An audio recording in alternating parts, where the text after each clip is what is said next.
Okay, sellers, I'm talking to you today. Deep breath in, deep breath out.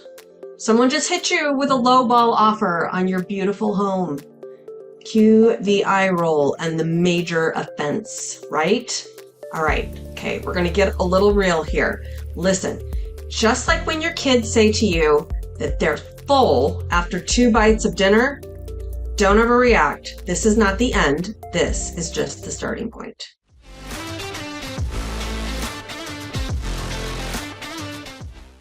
Hi everyone, I'm Katie Evans, owner and lead agent of the Living 48 real estate team here at Real Broker. Super glad to have you back to another one of our weekly vlog videos. So today we're talking to the sellers. Guys, you just got a lowball offer. Please do us all a favor and let's overreact. I'm going to talk about 8 different reasons and steps on how to deal with that lowball offer. So let's jump right in. Number 1, most important. If I could say this louder, I would. Please don't take it personally. I know you want to, but it's not. All right? You have poured your heart and soul into this house. Totally get it. I really do. But in real estate, emotion is not how we get deals closed. Emotion is actually going to be a hindrance to you. So strategy, however, does get houses closed. So let's go there.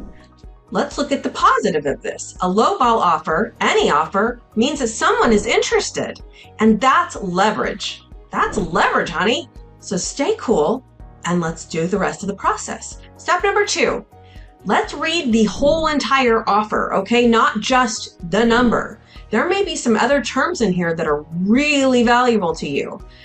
Would you just throw out a diaper bag because the color's not perfect? Not normally, but anyway, let's look at the whole package. We're looking at how fast is it closing? Is that important to you? No contingency? Maybe it's a cash buyer.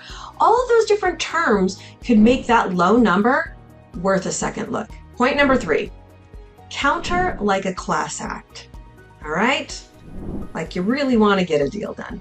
Don't slam the door in the other person's face. Respond with confidence, okay? We know what numbers we need. We know what we're looking for.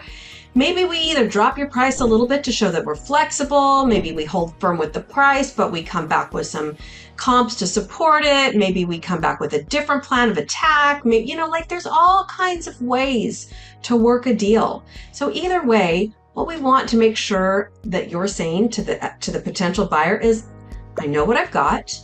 I'm not desperate, but I'm also willing to work with you. We're going to have some big real estate boss mom energy behind it, okay? All right.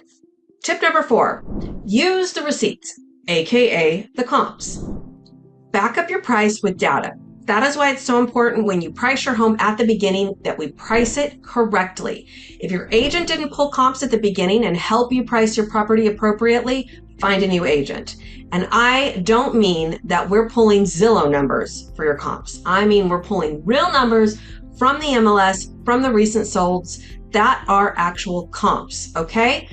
Real, recent, and relevant. That's what we're looking for. Show the buyer why your price is what it is, that it's not just a number, that it's the real deal. Tip number 5, ask the right questions. Just like you did when your kid suddenly hates broccoli and they've loved it up to that point, there's always a reason. So have your agent dig in. What's the buyer's motivation? Are they comparing this house to something else that maybe is inappropriate? Are they factoring in some sort of renovation costs? The more that we know, the better that we're going to be able to respond in a counter offer or with more information. Point number 6, know your walkaway price. This is so important. Every smart seller needs a nope, too low price, okay? Mama said no sort of number. You can negotiate, but we also don't want to put you in a bad financial situation when this is an asset that you have. Okay, don't go below that value as long as it's a reasonable value. And your agent should have helped you determine that as well. We don't want to do something just to be nice. We want to know our bottom line and stand on it as long as it's a reasonable number.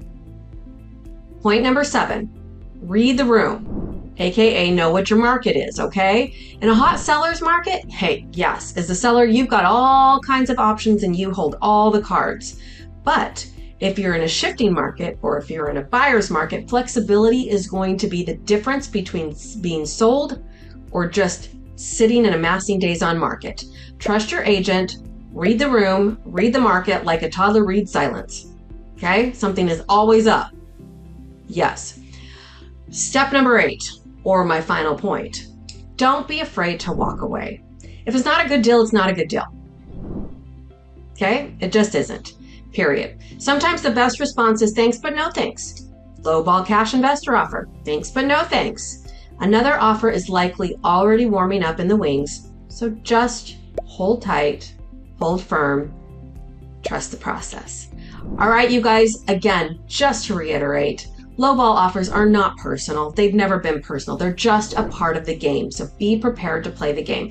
With the right strategy, the right support, the right information, you can turn a lowball offer into a win for yourself. If you're planning on selling in the Phoenix metro area, let's get you some top dollar offers out there without the drama. All right, I've got your back. Go ahead and reach out to us however you are comfortable, and we'd love to help you determine what that bottom line and what that appropriate market price for today's market is. Thanks so much for watching. We'll catch you on our next video.